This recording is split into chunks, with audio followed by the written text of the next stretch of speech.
So again, I'll get started here. Sorry about that. No updates with injuries. We just got back in from our walkthrough, and I think it's good for our guys to get out there, and now we'll get put a good practice together. So go ahead and open up with questions. The second half in Pittsburgh offensively obviously was production that was impressive and substantial. What do you sense from that half can carry forward, and what do you make of that? Yeah, I do believe, Dan, that the momentum in those type of games are good. We came into that half, from the first half, and it wasn't as good, not scoring the points, but coming out of it, we felt more productive with moving the football, being able to kind of get going, and I thought we had more explosives. We took advantage of that. The players did a great job of executing. So we want to be able to grow from that. Again, we go into this self-scout study and we start looking, okay, where can we get better? We know the areas specifically where we need to improve. Not just third down, not just red zone, but we know specifics.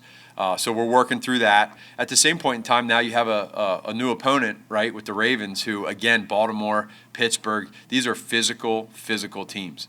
So the mentality for our team in general is to understand that this is one of those fist fight games where, again, Baltimore's a team that's played in 3 overtimes. They've won 2. You're going to have to play every snap as hard as you can. And so the mentality offensively is to know that and grow, because we do feel like we are growing. Justin's getting better. But you got to keep that going. And they're going to, every week it seems like there's a new, whether it's scheme, personnel, obviously, for everybody. And now we got to be able to adapt to all that. To that end, you diversified the passing game against the Steelers, but the one missing element seemed to be the running backs. Getting the running backs involved in the passing game. How tricky is that? Is that the next step? And can you make a concerted effort to do that? Or does it just kind of happen as the offense? You guys are tough, man. You got the tight ends, you got the wide receivers, and now you're hitting us with the running backs in the passing game. So that's what you're talking about, right? Yes. Passing game. It's important.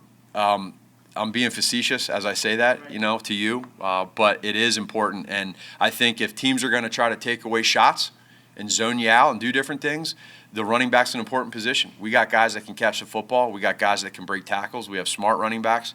You say all that, and so if they're going to give you that opportunity, then we want to take that. And some games you'll get more than others.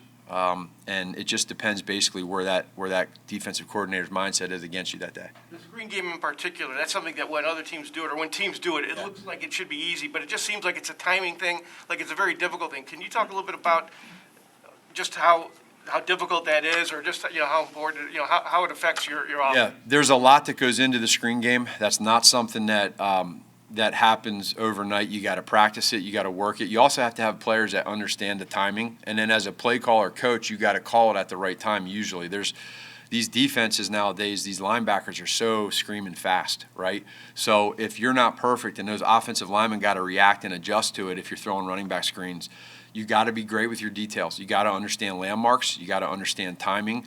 And then you got to make the play. So, but that said, it's an offensive lineman's best friend in a lot of ways, right? Because if teams want to heat you up and do that, then they're scared to death of screens. Because if they're coming at you and you get that screen off, it can be big. So we want to be better there. We know that we can. We do practice them, but it's definitely an emphasis. Matt, what did you like about Justin's improvement rolling left and throwing? He's made special throws rolling left. You never know how many of those you're going to get intentionally or on purpose in a game. He's very comfortable doing it. Some guys aren't. And some guys aren't even as righties as comfortable throwing to the right. But he has a touch. He has an accuracy right now that he's shown in big-time moments to be able to do that. Again, none of it's really intentional. It's just kind of happened that way. But when you see that now, when you start looking at things, you understand that, and you feel comfortable when you are rolling to the left. And some right-hand quarterbacks to the left, they hate it. From a quarterback coaching perspective, physically, what do you have to do what makes that so much more challenging than maybe going to the front side? Well, you gotta flip your hips around. You got to get your shoulder square to your target. That's harder when you got to flip the whole way around. That's difficult. It's not easy when you're on the run. I mean, again, throwing off the wrong foot sometimes. Sometimes when you're trying to get your hips around, your shoulders around, to throw off the wrong foot, it makes you inaccurate. He's been really accurate in that case. So he practices it. Coach Flip puts him through a bunch of drills, and you just get more and more confidence with it. Is that a baseball player thing? Yeah. I would say so. You see a lot of these guys turning double plays, like a shortstop gets a toss from the second baseman, he's got to flip his hips and throw to the first baseman. It's kind of like that. You guys haven't won coming out of the bye yet, and I understand they're individual instances, they're not connected. But that being said, did you do anything differently from the last game to where you're sitting right now? The last game or each year? Pittsburgh. Anything differently for what? What you've done during the bye the previous 3 years? Correct. We've been a little different each bye week, whether it's a certain amount of days off for the coaches and the players.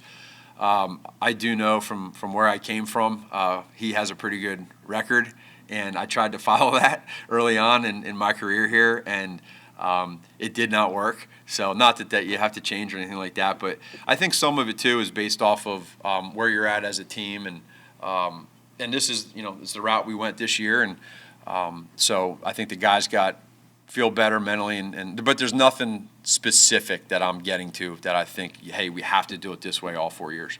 But Matt, this is the third straight year that you guys have had a 4-game losing Yeah. streak. Does it feel different in this moment than it has the last couple of years? No, it all feels the same. It's not fun. We get it, but again, and I know I brought up before that you get callous through these moments, but at the same point in time, everyone talks about adversity reveals character and all the coach talk and everything. But what this does do is it makes you really get to see when you go through these moments. You'd rather be on a lot more win streak moments, right? And so we're not right now. So the only way to start that win streak is to win. And I went through this last year. Is you got to get that first win. You fight together. Things start to go your way sometimes. You know what I mean? Like sometimes there's that one play where usually it didn't happen in the first 8 weeks, 9 weeks, and now all of a sudden it changed. And I don't know when that is or how that is. Once one of those happens, then it can be really good. We got to make it happen, and it's not going to come to us. We got to make that play happen, and then you take off with it. And again, I can tell you the one thing is that what we have done is recovered from these. So we need to recover from this, and then we need to look back at ourselves and say, okay, this is the moment it changed. Against some really good football teams, and that's what you become really proud about is that, and then you get hot at the right time. And I think you look at Justin right now and how he's improving as a quarterback in this offense. You can certainly start there. You can start there, and that gives this whole entire team confidence. I know he has a great amount of confidence, but we as coaches got to keep that going with him. And but then we got to do it in all 3 phases. It doesn't just come to you. You got to work your tail off to get to that point. And we got guys on this team that care. We got fighters, and now we just got to go do it. Could you have found some of those plays that you're describing in that second half against Pittsburgh, even though it was a loss? Like, could you potentially see some of those plays being built upon?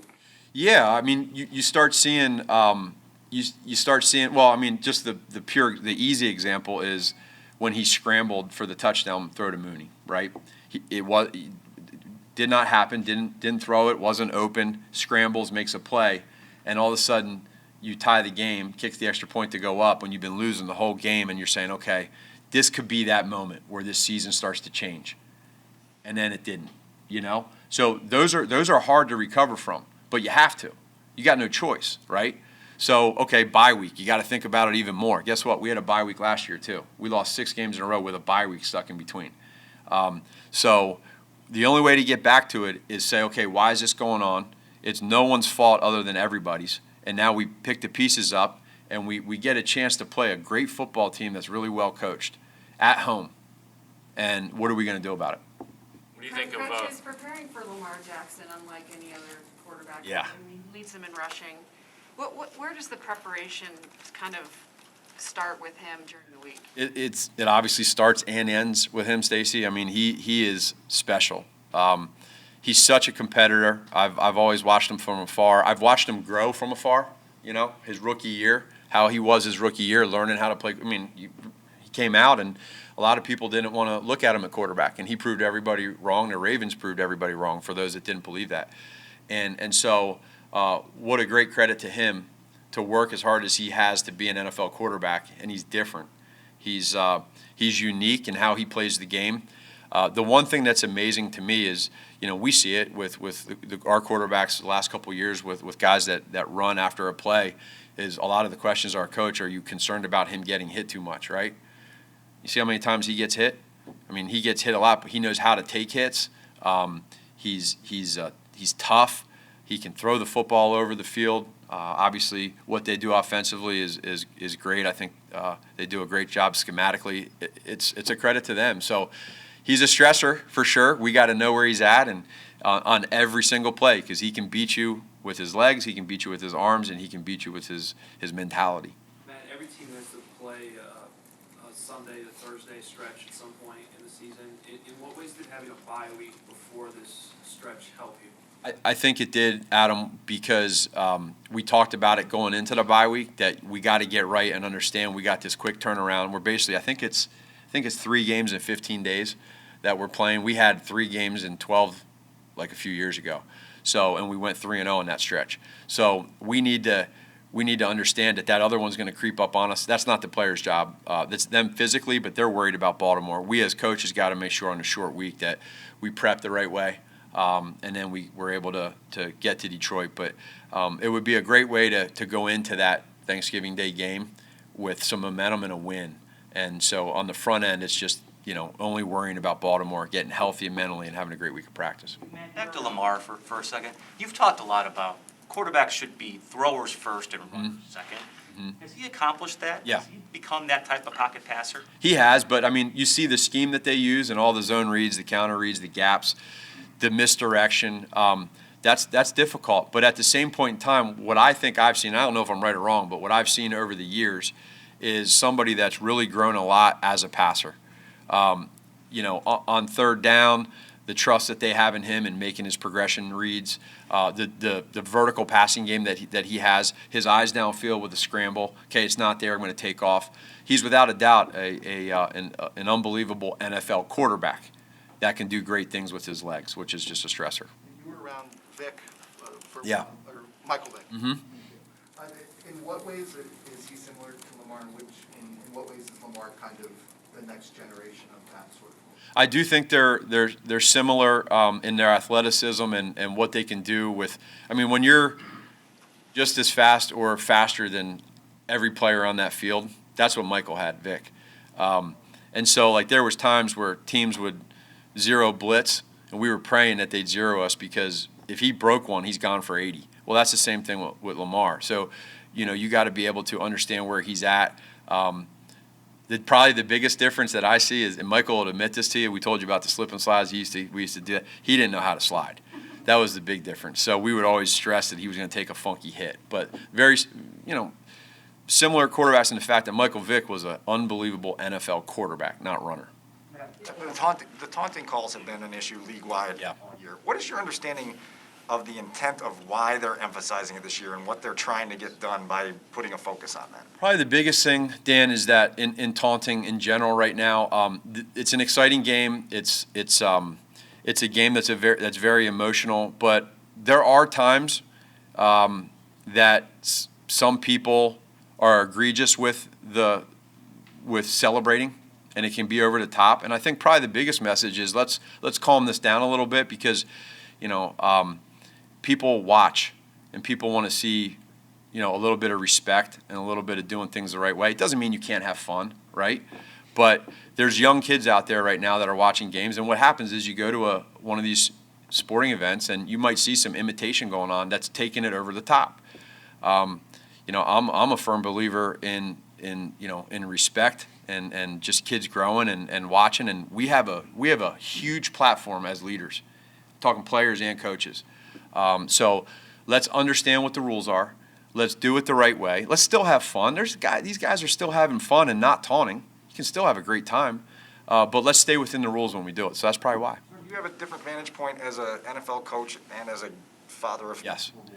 I understand it, but at the same point in time, my kids know too, like, they watch. I mean, go back to Odell Beckham, right? He made that one-hand snag. What did every youthful kid in youth football program try to do? Every time they're out of practice doing the passing drills, they're trying to catch it with one hand. That's the last thing that coaches tell you to do is use 2 hands to catch the ball. Odell's out here making spectacular catches. He's all over the media because it's unbelievable. And every kid is out here trying to catch the ball one-handed, including my 4, right? And so you got to tell them, listen, man, that's awesome. But, well, it's the same thing in this regards. I think that, it's our job to do it the right way. And every one of these levels that you talk about in this game right now with the taunting rule has its levels to it.